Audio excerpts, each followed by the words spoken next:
গত রোববার দিনটা শুরু হয়েছিল খুবই এনার্জাইজডভাবে। ভেবেছিলাম আজকে একটা ছুটির দিন, রেনি সিজন, খুব ভালোভাবে জমিয়ে আজকে দিনটা কাটাবো। আর সকালবেলা উঠে যখন এই জানলাটা দেখি, জানলার মধ্যে গাছগুলো দেখি, দিলটা একদম গার্ডেন গার্ডেন হয়ে যায় আমার, জানোই তো তোমরা। তো খুব বেশি একদম খুশ মেজাজে আমি ছিলাম। তারপরেই কি বলবো আর এলাস, আমার মেয়ের প্রচণ্ড শরীর খারাপ হয়ে গেল, প্রচণ্ড জ্বর হয়ে গেল। আর আমার মেয়ের জ্বর মানেই 103 104 তো উঠবেই, সারা রাত জাগা, একদম এক্সস্টেড, একদম মানে টায়ার্ড। তারপরে আবার শুরু হলো আমার মাথা ব্যথা, আমার সর্দি কাশি জ্বর।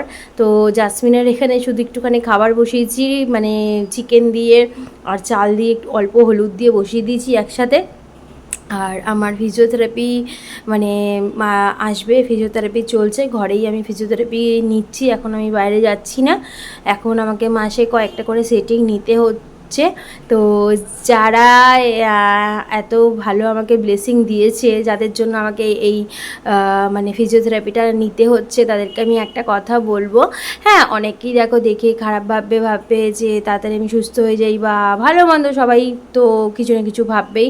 তো যারা ভাবছে চলো জয়া শেষ, জয়ার ভালো হয়েছে, জয়া একদম ডুবে যাচ্ছে, জয়া শাস্তি পাচ্ছে, তো তাদেরকে বলে রাখি যে দেখো ভাই, যারা আমাকে এই পর্যায়ে এনেছে তাদের শাস্তি অলরেডি তারা পেয়ে গেছে, পাচ্ছে, আর আরও পাবে, কারণ এটা আমি না, তাদের নিয়তি বলছে। কেউ ঘর ছাড়া হয়েছে, কেউ হসপিটালে কাটাচ্ছে মাসের পর মাস, আর কেউ ভুক্তভোগী দিনের পর দিন ক্রনিক ডিসিজে ভুগছে। তো আমারটা তো সাময়িক।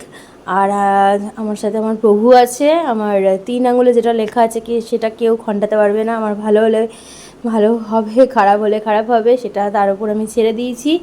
আর এই দেখো সেদ্ধ ভাত করেছি, সেদ্ধ ভাত করে আমি আর মেয়ে খেয়ে নেবো। একদমই ভালো লাগছে না খেতে, কিন্তু তবুও খেতে হবে জানি, কারণ না খেলে ওষুধপত্র কাজ করবে না।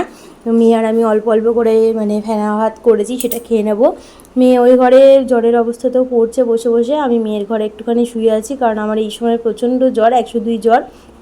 আমার আবার ওই খুব বেশি জ্বর ওঠে না, 104 ফার ওঠে না, তো 102 জ্বর। আমি শুয়ে আছি এখানে, কিন্তু মেয়েকে মানে মেয়ের সাথে আমি থাকতে পারছি না বা কাজে যেতে পারছি না বলে মনটা খুব খারাপ লাগছে। কারণ ওই ক্ষেত্রেও আমার দরকার আছে, ওইখানেও আমার অনেক ডিউটিস থাকে। তো এইভাবে তো 2 দিন কেটে গেল। তারপর হচ্ছে নেক্সট ডে, আজকেও মোটামুটি একটা দিন। তো শরীরটা খুব একটা বেশি ভালো নেই, তবু ভালো রাখার চেষ্টা করছি। ফিজিওথেরাপিস্ট আবার চলে এসেছেন, ট্রিটমেন্ট তো চলছে, তোমরা দেখতেই পাচ্ছ। আর তোমরা বেশি বেশি করে আমাকে ব্লেসিং দাও, যাতে জীবন যুদ্ধে মানে জয়ী হতে পারি। আর সব কিছুই একদিন তোমাদের সাথে শেয়ার করব, কিন্তু এখন সেই সময়কাল পাত্র আসেনি।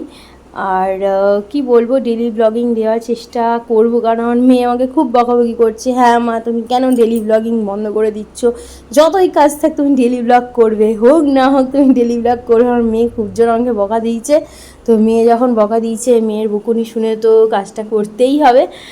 আর এখন তো মেয়ে বড় হচ্ছে, এখন ওই আমার মা, তো মাকে তো মিস করছিলাম 2-3 দিন খুবই। আমার মায়ের নিজেরও খুব জ্বর এসছে, এখন তো ঘরে ঘরে জ্বর, সবাই তোমরা খুব সাবধানে থাকো আর সর্দি কাশি থেকে বাঁচার চেষ্টা করো। তো আমার মেয়ের জ্বরটা এসছে, রাত্রিবেলা বরফ ঘাটছিল আগের দিন, সেই জন্যই হয়েছে। আমি ওকে বারবার বলছি রাত্রিবেলা কোনো সময় কিন্তু তুই বরফ ঘাটবি না, কিন্তু ওর একটা ছোটোবেলা থেকে নেশা আছে, ডিপ ফ্রিজ থেকে বরফ বের করে করে ওইগুলো নিয়ে খেলবে, মুখে মাখবে, এমনকি খেয়েও নিত ছোটোবেলায়।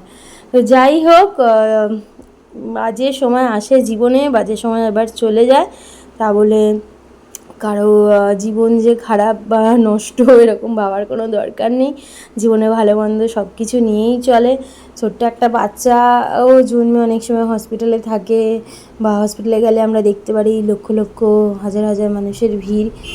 তো হ্যাঁ, আমি ইনবর্ন এরকম ছিলাম না, আমি একটা সময় খেলাধুলার মধ্যেও ছিলাম, প্রচণ্ড আমি অ্যাক্টিভ থাকতে ভালোবাসি। এখনও আমি এই ভাঙাচোরা শরীর নিয়েও প্রচণ্ড অ্যাক্টিভ থাকি, তোমরা তো দেখতেই পারো।